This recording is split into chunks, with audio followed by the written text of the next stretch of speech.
नमस्कार, मैं चंदन कुमार और आप देख रहे हैं अपना पसंदीदा चैनल अंगवानी। साथियों, हरियाणा और जम्मू कश्मीर के चुनाव परिणाम आ चुके हैं, लेकिन हम बात इस वीडियो में करेंगे हरियाणा विधानसभा चुनाव के परिणामों की, जिस पर हमने एक विशेष वीडियो बनाया था। और हमारे साथ प्रोफेसर सिद्धार्थ अब सर प्रोफेसर बन चुके हैं। वैसे तो सीनियर जर्नलिस्ट हैं और आप इनको बिहार डेज में अक्सर हर रविवार को 1:30 बजे आप देखते हैं, हमारे साथ चर्चा में जुड़ते हैं।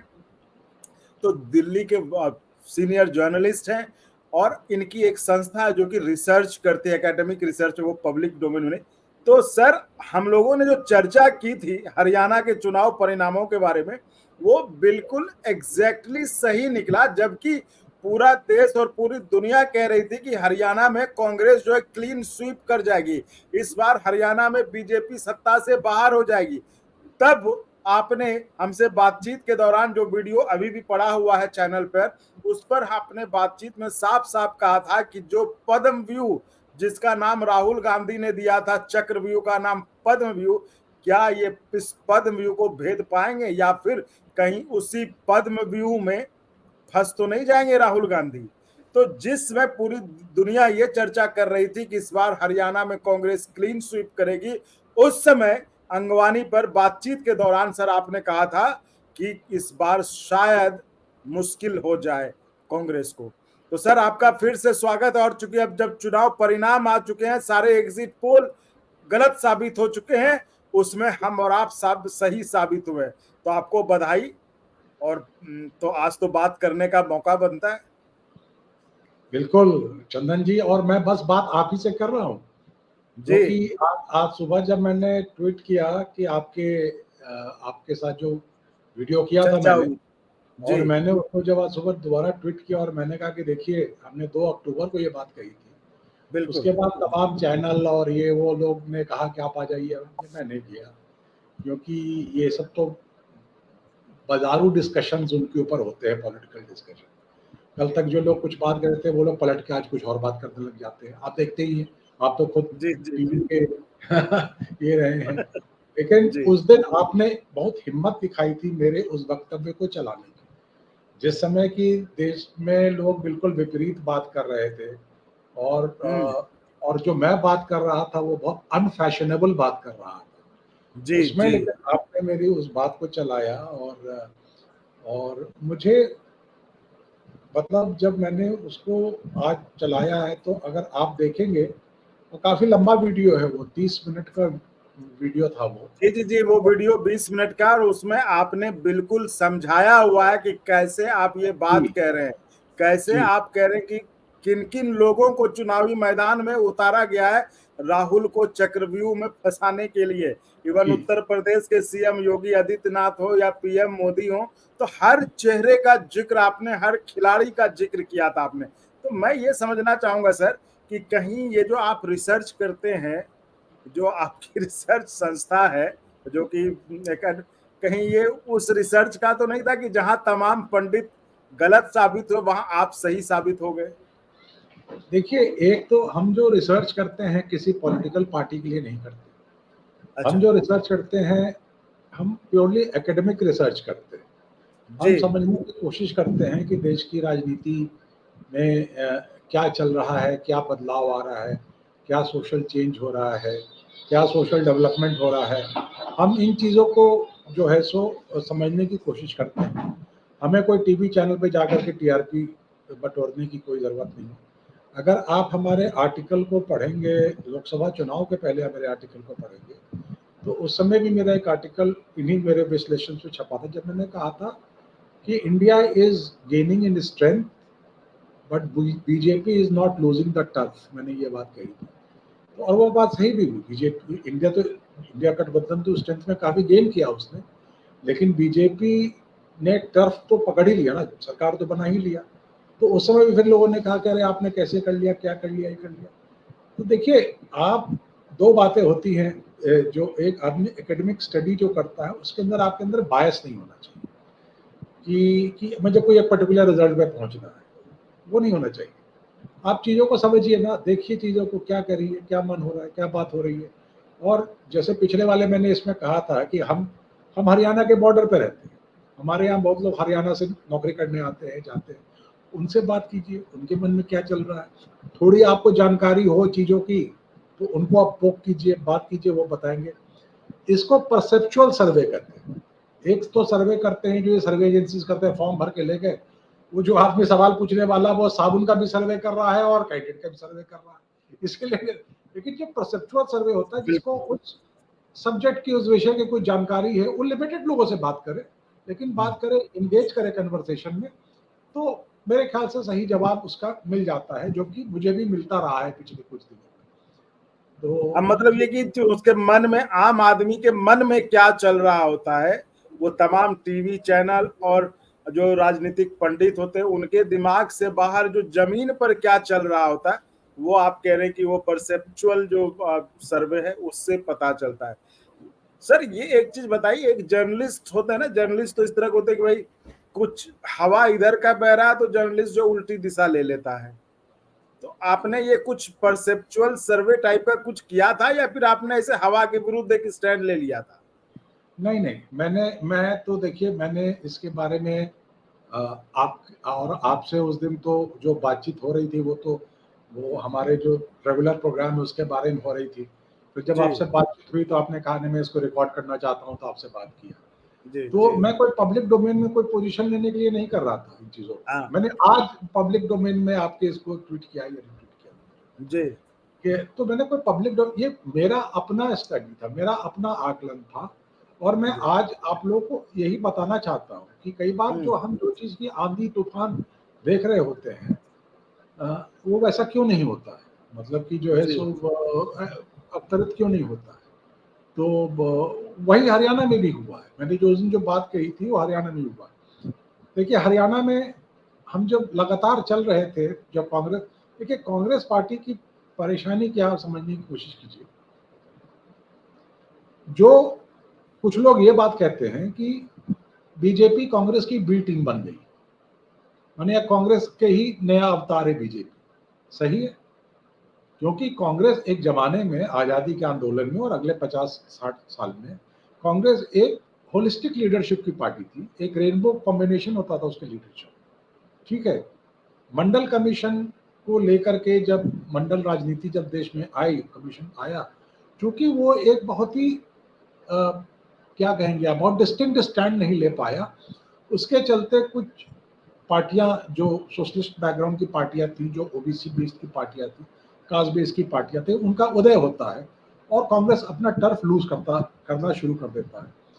और उसमें फिर वो डेस्परेट होकर के तरह तरह के नुस्खे अपनाता है, कभी ये कभी वो, कभी ये कभी वो। वेरएज बीजेपी लगातार जो है सो सभी समुदाय के पार्टियों को अपने साथ लेकर के चल रही है, हिंदुत्वता के नाम पर। वो सेकुलरिज्म के नाम पे नहीं, हिंदुत्वता के नाम पे उसने एक अलग जामा उसको पहना रखा है। तो हरियाणा में भी यही हुआ। हरियाणा में क्या हुआ कि आपने कांग्रेस इस चुनावी मैदान में जो उतरी है, वो एक जाट पार्टी के रूप में उतरी इस चुनाव। तो जाट पार्टी में जाट पार्टी के अंदर पहले आपके देवीलाल जी की पार्टी जाट पार्टी थी, बंसीलाल जी की पार्टी थोड़ी जाट पार्टी रही। तो ये सब पार्टियां जाट पार्टी थी। अब जो इन पार्टियों में इतने बड़े कोई लीडर है नहीं। कांग्रेस के पास बहुत कद्दावर जाट लीडर है, हम्म, हुडा, भूपिंदर सिंह हुडा बहुत ही गोविंद कद्दावर जाट लीडर है। जी तो आपने कांग्रेस को एक जाट पार्टी में कन्वर्ट कर दिया और दूसरी कम्युनिटीज को आपने वैसी तरजीह अपने लीडरशिप में नहीं दी जो कि आपको देना चाहिए था। हम्म, और ये बात जो है वो हमारे शैलजा ने व्यक्त भी किया कि परोक्ष रूप से हम्म, व्यक्त किया कि आप हमारी कम्युनिटी को, दलित लीडरशिप को वगैरह पर जगह नहीं दे रहे हैं। जी एक दूसरी चीज क्या होती है कि जाट कम्युनिटी जो है वो हरियाणा में डोमिनेंट कम्युनिटी, उसकी बहुत बड़ी पॉपुलेशन है। जी और लेकिन इतनी भी पॉपुलेशन नहीं है, या किसी भी जाति की किसी भी स्टेट में इतनी भी पॉपुलेशन नहीं होती कि वो अकेले दम पे चुनाव जिता ले। ठीक है, तो अब हरियाणा के चुनाव का अगर आप आकलन करेंगे तो ये कांग्रेस के पक्ष में दो दो लोग आए हैं प्रबल तरीके से, जाट और मुस्लिम कम्युनिटी माइनॉरिटीज। ठीक है, तो जहां पर ये कॉम्बिनेशन एक मेजॉरिटी में बना ले गया, वो जीत गए, वो सीट तो वो जीत गए, जो उनकी 36-37 सीट है वो जीत गए। लेकिन जहां पर वो कम्युनिटी, अच्छा होता क्या है कि जब जाट का डोमिनेंस आएगा तो बाकी कम्युनिटी के लोग कहेंगे अरे भाई इनका तो शासन आ गया, जाट राज आ गया तो हम बर्बाद हो जाएंगे, हम पर इस तरह की फीलिंग आती है। यूपी में यादव राज आ जाएगा, बिहार में लालू राज आ जाएगा, इस तरह की बातें होती हैं। कहीं पर भी किसी मायावती का हरिजन राज आ जाएगा, इस तरह की सारी बातें होती है। आप जानते हैं राजनीति में ये बातें होती है। तो दूसरी जी कम्युनिटी के लोग विरोध करते हैं और इसको रेजिस्ट करते हैं। इस रेजिस्टेंस को जो है सो भजाया बीजेपी ने। जो हमने चक्रव्यूह की जो बात की थी उस दिन, जो पद्मव्यूह की बात की थी, जी पद्म मतलब कमल का फूल, जब राहुल गांधी कहते हैं कि वो पद्मव्यूह है, कमल का फूल है वो जी लेयर देयर, तो उन्होंने उस लेयर देयर लेयर को ही उन्होंने राहुल गांधी को फंसाया। उन्होंने बाकी सारी कम्युनिटीज को कंसोलिडेट किया। ये जाटों को कंसोलिडेट कर देते करने दिया, और बाकी सारी कम्युनिटीज को इन्होंने कंसोलिडेट किया। और जो पिछले मैंने वीडियो में जो एक बात कही थी कि ये जो चक्रव्यूह तो रच दिया गया है, इसमें वध करने वाला कर्ण कौन हो, और उस जी समय हम आपको जवाब दिया था कि ये रोल इन्होंने पार्टी ने सुपुर्द कर दिया है योगी आदित्यनाथ, उत्तर जी प्रदेश के चीफ मिनिस्टर। तो योगी आदित्यनाथ को 2 रोल दिया गया था इस चुनाव में। आपको शायद 24 ऐसी कॉन्स्टिट्यूएंसीज हैं जो कि उत्तर प्रदेश से बॉर्डर रखती है, जो हमने पिछली बार डिस्कस किया था। बीच में यमुना नदी बह रही है, इस पार जो बिल्कुल पांडवों के 5 गांव की हमने बात की थी। तो वो 24-25 सीटें हो गई, और 5-7 सीटें ऐसी हैं जो साउथ हरियाणा की सीट कहते हैं जिसको, जहां पर जी जाट समुदाय का प्रेजेंस नहीं है। वहां अहीर समुदाय बहुत बड़े नंबर्स में जी जी पूरा माइनॉरिटी पूरे क्षेत्र को या अहिरवाल क्षेत्र भी कहा जाता है। जी कहा जाता है, और मुसलमान है उस क्षेत्र में। तो ये जगहों पे, और वहां पर पोलराइजेशन भी है, मतलब हिंदू और मुसलमानों के पोलराइजेशन भी है। गांव वो जो गोरक्षा मूवमेंट का जो पूरा जो झगड़ा है वही उन्हीं इलाकों में चलता है। जी नूह में, मेवात में, गुड़गांव में, फरीदाबाद में, इन इलाकों, पलवल में, इन इलाकों में चलता है। जी तो चंदन, ये कुछ ऐसा रहा कि करीब 30 कॉन्स्टिट्यूएंसी है सब मिलाकर। तो सर कहीं आप ये तो नहीं कहना चाह रहे कि, आश्चर्य होगा मैं जो कह रहा हूँ, जी आप पूरे कर ले बात। जी 51 सीटों में से 26 सीट इन 30 कॉन्स्टिट्यूएंसीज में से आई हैं। अच्छा, जो टोटल 51 उसमें से 26 सीट जो इन 30 कंस्टिट्यूएंसी, यानी कि इन सीटों पर जमकर पोलराइजेशन हुआ। पोलराइजेशन मतलब कि जो नॉन जाट कम्युनिटी जहां डोमिनेट कर रही थी, जहां पर नॉन, तो और जहां पर पोलराइजेशन तो 4-5 सीटों पे हुआ, मतलब कि जो साउथ हरियाणा की सीटें जो है वहां पे, जैसे कि कांग्रेस इन 30 सीटों में 3 सीट कांग्रेस ने निकाला है, जगाधरी, फिरोजपुर जरखा और नूह। और इन तीनों सीटों पे जो कैंडिडेट जीते हैं वो मुसलमान हैं। तो वो पोलराइजेशन शो करता है। लेकिन जो काउंटर पोलराइजेशन जो है, उसने बीजेपी को चुनाव में जिता दिया। उसने जो है सो जो आप जो इनफैक्ट मैंने अभी उसकी काउंटिंग नहीं की है, तो जहां जो जाट सीट्स है, जाट सीट्स पे कांग्रेस ने बहुत अच्छा परफॉर्म किया है, और जाट्स ने पूरा सपोर्ट किया है। अगर भूपिंदर सिंह हुड्डा को चेहरा बनाया गया था तो जाट्स ने उनको सपोर्ट किया। लेकिन कांग्रेस पार्टी जो है किसी एक विशेष जाति या समुदाय की पार्टी नहीं बन सकती। कांग्रेस पार्टी को अगर ये समझना पड़ेगा, ये सोचना पड़ेगा, और इसका, और उन्होंने जो एक दलित लीडरशिप को जगह देनी चाहिए थी वो नहीं दी उन्होंने, जिसका खमियाजा भुगतना पड़ा। बीएसपी का भी वोट ले गया, चंद्रशेखर की पार्टी वोट ले गई। तो ये सब किसके वोट थे? ये सब तो कांग्रेस के वोट थे जो वहां चले गए।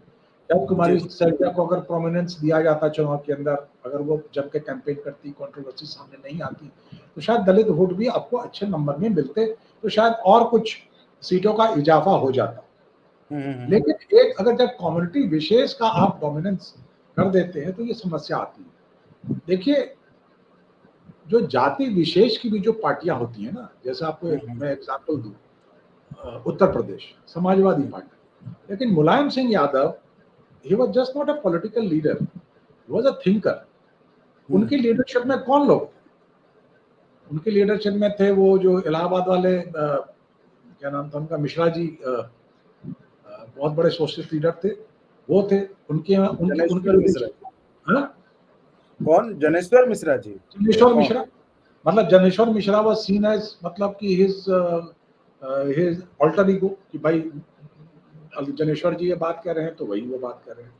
उनके उसमें बेनी प्रसाद वर्मा थे जो कि कुर्मी समुदाय से आते थे।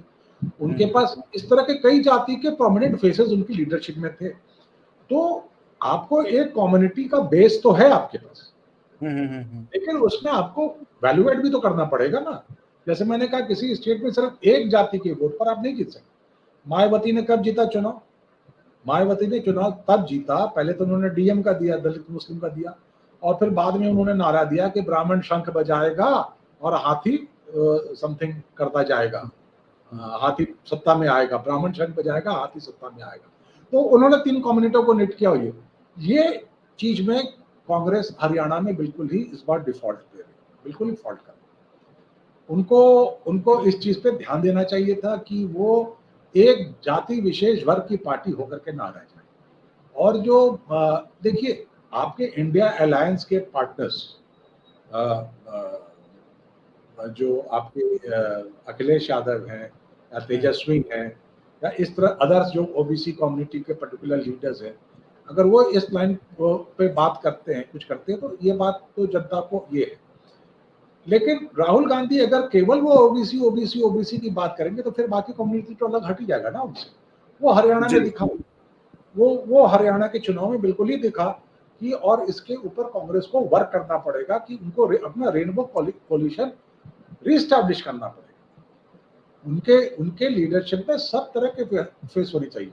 हरियाणा चुनाव में कांग्रेस का लोकल लीडरशिप में तो बस एक ही फेस था ना, भूपिंदर हुड्डा, बाकी सब तो किनार थे। मतलब कोई आपका ना कोई एक जमाने में, अच्छा हरियाणा ऐसा स्टेट रहा है कि ऐसा नहीं कि सिर्फ जाट ही वहां के चीफ मिनिस्टर है। वहां पर बंसी ये भजन लाल चीफ मिनिस्टर रहे जो बिश्नोई कम्युनिटी से आते थे। वहां पर बीडी शर्मा चीफ मिनिस्टर रहे जो कि आपको ब्राह्मण कम्युनिटी से आते थे। वहां पर राव वीरेंद्र सिंह चीफ मिनिस्टर रहे जो कि अहिर कम्युनिटी से आते थे। तो हरियाणा में ऐसा थोड़ी है कि सिर्फ वहां पर एक जाट समुदाय ही है और जाट समुदाय के नाम पर ही आप चुनाव जीत सकते हैं। कई वहां तो मनोहर लाल खट्टर 9 साल चीफ मिनिस्टर रहे वहां पे पंजाबी कम्युनिटी से। तो हरियाणा के बारे में ये सोचना कि सिर्फ एक दबंग जाट कम्युनिटी है और उसी के बल पे आप चुनाव जीत सकते हैं, ये सोचना गलत है, गलत था कांग्रेस के लिए। और उनको बाकी कम्युनिटी के लीडर्स को भी आगे लाना चाहिए था, कंसोलिडेट करना चाहिए था। हालांकि उन्होंने कागज पे तो किया कि एक दलित को उन्होंने, चौधरी उदय भान को अपना प्रदेश अध्यक्ष बनाया, सब कुछ किया, लेकिन उनका कोई रोल दिखा क्या आपको? कहीं आपको याद है कि आपने उदय भान का कोई भाषण सुना हो या कोई स्टेटमेंट देखा हो? या मतलब आप ये कुल मिलाकर कहना चाह रहे हैं सर कि कांग्रेस ने अपने को जिस तरह से उसकी इमेज खुद बन गई या विपक्ष ने बना दिया कि कांग्रेस एक जाट पार्टी की तरह इस बार चुनावी मैदान में उतरी, जो कि उसको हर पार्टी हर समुदाय का मतलब एक बनना चाहिए था, गुलदस्ता बन के आना चाहिए था, वो नहीं बन पाई और वो एक जाट पार्टी के रूप में चुनाव मैदान में उतरी, जिसका खामियाजा कांग्रेस को भुगतना पड़ा। और चुनाव वो जीतते जीतते, जिस तरह की चारों तरफ हवा थी, चारों तरफ इस बात की चर्चा थी कि कांग्रेस इस बार क्लीन स्वीप करेगी, वो जीतते रहेगी। चल, ये तो बात हुई कांग्रेस की। तो आप जिस तरह से बात कर रहे थे कि यूपी इफेक्ट की बात आप कर रहे थे कि यूपी से जुड़ा बॉर्डर और उन जिलों में, तो उस समय बात बढ़ते बढ़ते आगे चलेगी, लेकिन उस समय ये मेरे सवाल मेरे मन में था आपसे बोले, तो आप क्या इसमें योगी जी को क्रेडिट दे रहे हैं क्या आप? मैं तो आपको कह रहा हूं कि अगर इस चक्र, मैं तो उस दिन भी कहा था और आज भी कह रहा हूं, अगर इस चक्रव्यूह में कांग्रेस का वध हुआ है तो उसमें कर्म तो योगी आदित्यनाथ है। एक हफ्ते में 21 रैली की है उस व्यक्ति ने। अच्छा, तो ये आप इसमें जो है एक हफ्ते में 21 रैली उन्होंने, एक हफ्ते में 21 रैली उन्होंने हरियाणा में किया है और कोई 10-1 रैली उन्होंने जम्मू में किया है। तो वो बीजेपी का कोई नेता, मतलब इतनी रैली तो नहीं की किसी ने। अखबारों में नेताओं के बड़े बड़े स्टेटमेंट छपते हैं, नेताओं के बड़े बड़े मतलब कि फोटो छपते हैं कि किसने क्या कहा, ट्विटर पे क्या कहा, इस पे क्या कहा, उस पे क्या कहा, लेकिन अनफॉर्चुनेटली इस बात की चर्चा तो कहीं नहीं है कि योगी आदित्यनाथ ने करीब जम्मू का इलाका और इधर हरियाणा का इलाका, इन दोनों में मिला करके उन्होंने करीब करीब 21 हरियाणा में और करीब वही 10-12 रैली जम्मू में उन्होंने किया है। और आप देखिए जो जम्मू कश्मीर में जो जीत मिली है बीजेपी को, जो भी सीटें वो जीते हैं, जम्मू इलाके से सीटें जीते हैं, वैली में तो उनका कोई प्रेजेंस हो नहीं पाया है। तो वो तो मैं तो इस बात से सहमत हूँ कि उस आदमी का पब्लिक के बीच में एक कनेक्ट है, एक एक्सेप्टेबिलिटी है, और जो बीजेपी का जो कोर वोटर है, जो बीजेपी का कोर वोटर है, कोर सपोर्टर है, उसको वो एनर्जाइज कर देता है। जो खास करके हरियाणा में जो नजर आया कि वो जो लोकसभा चुनाव के बाद जो वो बड़ा डोरमेंट हो गया था, बड़ा थक गया था, उसे लग रहा था कि ये पार्टी, लेकिन इसने आकर के चुनाव में करके मैंने तो नहीं सुना, लेकिन कुछ लोग कह रहे थे कि बटोगे तो कटोगे। ये भी उन्होंने कहीं पर कुछ कहा कि अगर आप if you are not united you will be this thing divided. तो वो उस पर भी उन्होंने बात की, तो इस सब में तो इफेक्ट तो रहा ही ना। और जैसे मैंने पहले कहा कि 30 सीट जिन इलाकों में उन्होंने कैंपेन किया, 30 सीट में 26 सीटें निकाली है बीजेपी। 30 में से जहां उन्होंने कैंपेन किया, 30 सीटों पर उत्तर प्रदेश के सीएम योगी आदित्यनाथ ने कैंपेन। मैं रीजन की बात कर रहा हूँ। जैसा फरीदाबाद में भाषण किया था, फरीदाबाद में 2 सीट है, फरीदाबाद सिटी भी है, रूरल भी है। तो मतलब कि लेकिन 30 सीट वहां पर उनका कैंपेन रहा है, 30 सीटों पर कैंपेन रहा है। 30 में 26 सीट बीजेपी ने जीता, 26 सीट, 3 सीट कांग्रेस ने जीता है और 1 सीट एक इंडिपेंडेंट ने जीता है, पानीपत या उधर नॉर्थ में जी। और मैं बता देता हूँ, इंडिपेंडेंट ने गन्नौर का सीट जीता। तो मतलब आप कुल मिला के ये कह रहे हैं कि इस बार जो एक बीजेपी जो इन जनरल एक बीजेपी हारी हुई लड़ाई लड़ रही थी, उसकी जीत में, हरियाणा की जीत में उत्तर प्रदेश के सीएम योगी आदित्यनाथ का योगदान बहुत बड़ा। आप ये कह रहे हैं कि उन्होंने उस क्षेत्र में जो 30 जगह में जहां पर उन्होंने कैंपेन किया, वहां की 26 सीटों पर बीजेपी को जीत मिली है, जो कि बहुत बड़ा फैक्टर है। तो ये तो बहुत इंटरेस्टिंग फैक्ट है जो कि सर आपने बताया, तो और काफी अच्छी जानकारी। और हमें खुशी इस बात की है कि हम पहले तो हमारा ये रहता है कि हम किसी राजनीतिक विषय में पचड़े में ना पड़े, लेकिन हम बीच बीच में कुछ चर्चाएं होती है जो करनी जरूरी होती है। देखिए, ये जो मैंने जो चंदन जी ये जो चर्चा की है आपसे, ये कोई राजनीतिक चर्चा नहीं है, ये एक एकेडमिक चर्चा है, एकेडमिक चर्चा है, ये एकेडमिक चर्चा है। और जो मैं फैक्ट बेस्ड बातें कर रहा हूँ, मैं कोई ये भी बात नहीं कर रहा कि कोई बहुत मतलब ऐसा है, अद्भुत है, फलना है, वो बात नहीं कर रहा, जो फैक्ट है। और वो फैक्ट में जब इतनी सीटें जीत रही है तो कुछ कारण होगा भाई, वो कारण उसके ये है, ये कारण मुझे, तो हमने एक एकेडमिक चर्चा की है, तो रिसर्च पेपर के पहलू हैं, के तथ्य हैं जो मैं आपके सामने रख रहा हूँ। तो हमें उम्मीद है सर कि आप इसके लिए, इस एकेडमिक चर्चा के लिए भी आगे और समय निकालेंगे और हम भी इस पर चर्चा जारी रखेंगे, क्योंकि ये जो चर्चा है विशुद्ध रूप से राजनीतिक चर्चा और फैक्ट बेस्ड, रिसर्च बेस्ड, और जो एक बड़ा टर्म इन्होंने यूज किया, परसेप्चुअल सर्वे, है ना, जिसका कि आजकल कहीं दिखाई नहीं पड़ता, लोग उसको करते नहीं, वो कहीं एजेंसी के जरिए करवा लेते हैं। जो परसेप्चुअल सर्वे, उसके आधार पर हम एक निष्कर्ष निकालने की कोशिश करते हैं या फिर आपको बताते हैं कि चल क्या रहा है जमीन पर। तो इस तरह के चर्चा हम जारी रखेंगे। तो मुझे तो बड़ा आश्चर्य होता है कि ये जो एग्जिट पोल वाले जो ड्रामेबाज जो है, वो कैसे दोबारा टीवी पर आते हैं, मतलब इतना गलत भविष्य। सर ये तो एक धंधा बन चुका है, खैर उसके लिए तो अब क्या कहें, तो धंधा बन चुका है, पब्लिक को समझती है, इसलिए कोई भरोसा नहीं। बड़ा अनफॉर्चुनेट है कि उनके इस तरह के बातों से, इनके इस तरह के इससे कई चीजें अफेक्ट होती हैं, बिजनेस अफेक्ट होता है, शेयर मार्केट अफेक्ट होता है, तो केवल अपना धंधा तो वो बिल्कुल एक अलग धंधा बन चुका है, इसलिए, और वो पब्लिक अच्छी बात एक देर इस बात को समझती भी जा रही है। तो सिद्धार्थ सर बहुत बहुत शुक्रिया, बहुत बहुत धन्यवाद इतनी महत्वपूर्ण जानकारी शेयर करने के लिए। और जिस तरह से आपने पहले 2 चीजों पर, दिल्ली की राजनीति पर जब अरविंद केजरीवाल बेल पर बाहर छूटे थे, तब भी जो हमने चर्चा के दौरान एक राम जी की कृपा से अतिशी बनी सीएम, उस तरह की चर्चा की शुरुआत की, जो आपने अंदर की जानकारी दी थी, और वो जानकारी अगले दिनों चलकर तमाम मीडिया में, अखबार हो, चैनल हो, वहां पे सुर्खियां बनी, अखबारों की सुर्खियां बनी, तो चैनलों पर चर्चा उस पर हुई। और दूसरी घटना ये, जो कि हरियाणा इलेक्शंस को लेकर आपका प्रेडिक्शन था, जो हमारी बातचीत में निकला था, वो बिल्कुल डॉट एग्जैक्टली वही हुआ जो हमने कहा था, क्योंकि हम किसी के लिए काम नहीं कर रहे थे, हम लोगों का मूड भाप रहे थे, हम लोगों का मूड आपको बता रहे थे, इसलिए हम सही हुए। तो सर बहुत बहुत धन्यवाद। हम फिर जुड़ेंगे इस चर्चा में किसी और टॉपिक पर, और आप समय निकालने के लिए बहुत धन्यवाद। तो साथियों, आप इसी तरह चैनल को लाइक शेयर सब्सक्राइब करते रहें, और संभव हो तो ज्वाइन भी जरूर करिए, जिससे हमें और गुणवत्तापूर्ण कंटेंट के निर्माण में मदद मिले। धन्यवाद। Thank you. और अगर आपको अच्छा लगा तो एक बार और आपको मैं कहना चाहूँगा कि आप इसको प्लीज सब्सक्राइब और शेयर करते रहें, ताकि हमारा भी मनोबल और सपोर्ट बना रहे।